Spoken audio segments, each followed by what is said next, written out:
তো প্রথমে দেখো একদম এর দাগে আছে আর্টিকেল অ্যান্ড প্রিপোজিশন। তো আজকের এইগুলো প্র্যাকটিস করব। তো এইরকম প্র্যাকটিস ক্লাসে তোমরা প্রত্যেকদিন অ্যাটেন্ড করো, দেখবে গ্রামারটা আরও অনেকভাবে সহজ হয়ে যাবে। তো আজকের এই ক্লাসটা আপাততপক্ষে যে কোশ্চেনগুলো রেখেছি সবগুলো গ্রামার থেকে প্রায় কমন একটা করে আমি দিয়ে তোমাদের জন্য এটা তৈরি করেছি সেটটা। বিশেষ করে ক্লাস 7-এর জন্য আমি তৈরি করেছি। তো এটা 6, 7, 8 প্রত্যেকেই তোমরা দেখতে পারো। তো প্রথমে আর্টিকেল প্রিপোজিশন দেখো, 1 নম্বর বলেছে always believe dash god. Always believe dash god, এটা কি হবে? Always believe in god. তাহলে বিলিভের পরে আমরা সবসময় কি বসাই? অলওয়েজ বিলিভ ইন গড, ভগবানের প্রতি বিশ্বাস রাখো, ভগবানকে বিশ্বাস করো। তাহলে এটা আমরা উত্তর বসাবো ইন। ঠিক আছে, এটা আমরা ইন করব। What is the time dash your watch, তোমার ঘড়িতে এখন কটা বাজে? বলি তো এই কথাগুলো, তাই এগুলোর ক্ষেত্রে what is the time dash your watch, এগুলো by your watch. What is the time by your watch, তা এইসব ক্ষেত্রে আমরা কি বসাই? বাই বসাই। দেখো by, what is the time by your watch, এই দুটো বলেছিলাম আর্টিকেল প্রিপোজিশন। এবারে বলেছে দেখো ডু নট, এই বিদ্যাকে একটু আলাদা। ডু নট ডিস্টার্ব মি, আমাকে বিরক্ত করবে না। আই ড্যাশ ডু, ব্যাকেট আছে ডু, তারপর আছে হোমওয়ার্ক। দেখো ভালো করে, ব্যাকেট আছে ডু, আছে মাই হোমওয়ার্ক। তাহলে ডু নট ডিস্টার্ব মি, আমাকে ডিস্টার্ব করবে না। আই ড্যাশ মাই হোমওয়ার্ক, আমি আমার কাজটা করছি, তাই আমাকে এখন ডিস্টার্ব করবে না। তাহলে এটা আমরা প্রেজেন্ট কন্টিনিউয়াসই বসিয়ে দেবো। আই এম ডুইং, আমি এখন আমার বাড়ির কাজ করছি, হোম টাস্ক করছি, তাই আমাকে এখন বিরক্ত করবে না, ডিস্টার্ব করবে না। এটা হলো। এরপরে দেখো সি দাগে ডু অ্যাজ ডাইরেক্টেড। এইবারে যে ডু অ্যাজ ডাইরেক্টেডগুলো দিয়েছি এগুলো পরপর ব্যাকেটে দেওয়া আছে কি করতে হবে। প্রথমে 1 নম্বরে আছে I am calling my friend, voice change করতে হবে। তো ভয়েস চেঞ্জ তোমরা প্রত্যেকেই জানো, শিখেছো, সেই নিয়মেই আমরা করব। তাহলে প্রথমেই আমরা দেখো কি করব, I am calling my friend.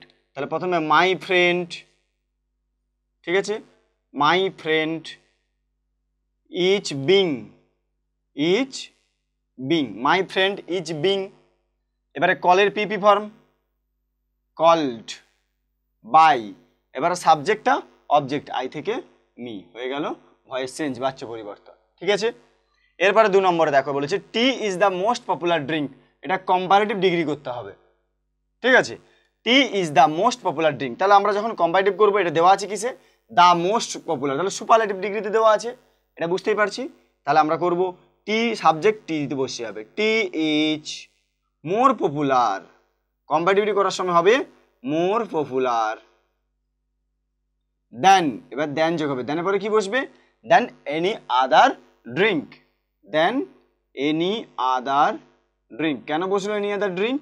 যদি শুধু দা থাকে সুপারলেটিভে তাহলে আমরা বসাই এনি আদার, যদি এখানে ওয়ান আদার থাকে তাহলে আমরা বসাবো মোস্ট আদার। বোঝা গেল? এরপরে দেখো 3 নম্বরে আছে মার্কেট। এই মার্কেট শব্দটার প্রেফিক্স বসাতে হবে। ঠিক আছে, এই মার্কেট শব্দটার প্রেফিক্স বসাতে হবে। ভালো করে দেখো, মার্কেট থেকে প্রেফিক্স অর্থাৎ আগে বসাতে হবে উপসর্গ। প্রেফিক্স কথা অর্থ হচ্ছে উপসর্গ। মার্কেট থেকে তোমরা কি পারবে? মার্কেট থেকে তোমরা এখানে করবে কি? সুপার মার্কেট, এটা হবে প্রেফিক্স, এটা হবে সুপার মার্কেট। ঠিক আছে, তো এটা প্রত্যেকে তোমরা করে ফেলো যে সুপার মার্কেট হবে, মার্কেট থেকে সুপার মার্কেট। 4 নম্বর বলছে রিমেম্বার, অ্যান্টোনিম মানে বিপরীত শব্দ বসাতে হবে এই রিমেম্বার। তো রিমেম্বার থেকে মানে কি? মনে করা, তার বিপরীত শব্দ কি হবে? ভুলে যাওয়া। তাহলে ফরগেট, এটা অ্যান্টোনিম বা অপোজিট ওয়ার্ড হবে ফরগেট। তাহলে এখানে করো তোমরা যে মার্কেট থেকে সুপার মার্কেট, মার্কেট থেকে সুপার মার্কেট। ঠিক আছে, হলো। রিমেম্বার থেকে বিপরীত শব্দ বা অ্যান্টোনিম কি হবে? ফরগেট। হলো, ফরগেট ভুলে যাওয়া। তারপর দেখো 5 নম্বরে বলেছে a dash of fish, collective noun ব্যবহার করো। এই কালেকটিভ নাউন মানে সমষ্টিবাচক বিশেষ্য। কোনগুলো?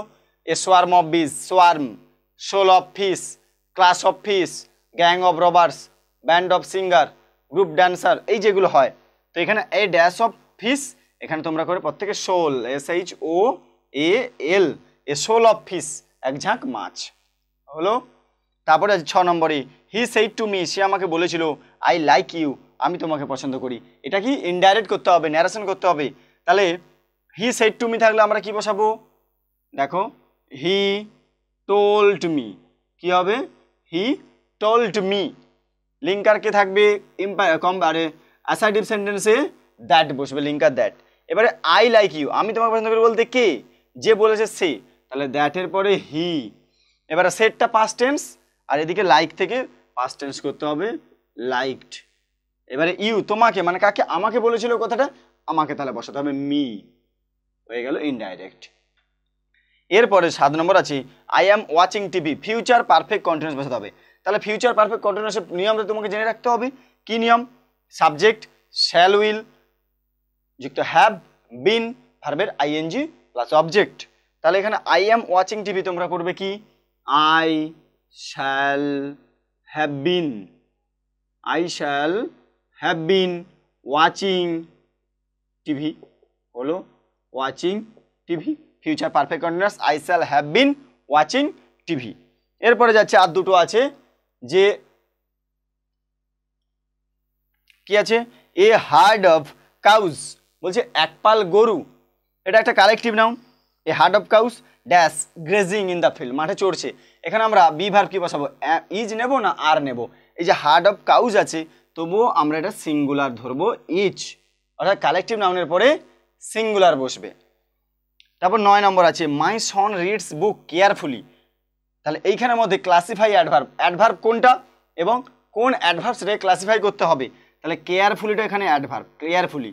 তাহলে কেয়ারফুলিটা কি অ্যাডভার্ব, তোমরা লিখে ফেলো, কেয়ারফুলি হচ্ছে অ্যাডভার্ব অফ ম্যানার। কি হলো?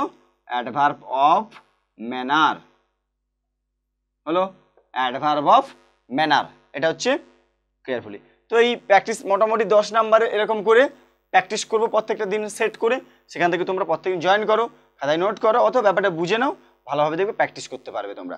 এগুলো সেকেন্ড সাবমিটিভের জন্য তোমাদের কিন্তু অবশ্যই থাকছে। তো পরবর্তী ক্লাসে আবারও এরকম সেট নিয়ে আসবো, অবশ্যই তোমরা পাশে থেকো, তোমাদের পাশে আমি সবসময় আছি। আমার চ্যানেল নতুন হলে অবশ্যই সাবস্ক্রাইব করে পাশে থাকা বেল আইকন করতে একদম ভুলবে না। ভালো লাগলে লাইক কমেন্ট করো, বন্ধুদের সঙ্গে শেয়ার করো। থ্যাংক ইউ, ভালো থাকো, আবার প্র্যাকটিস করো।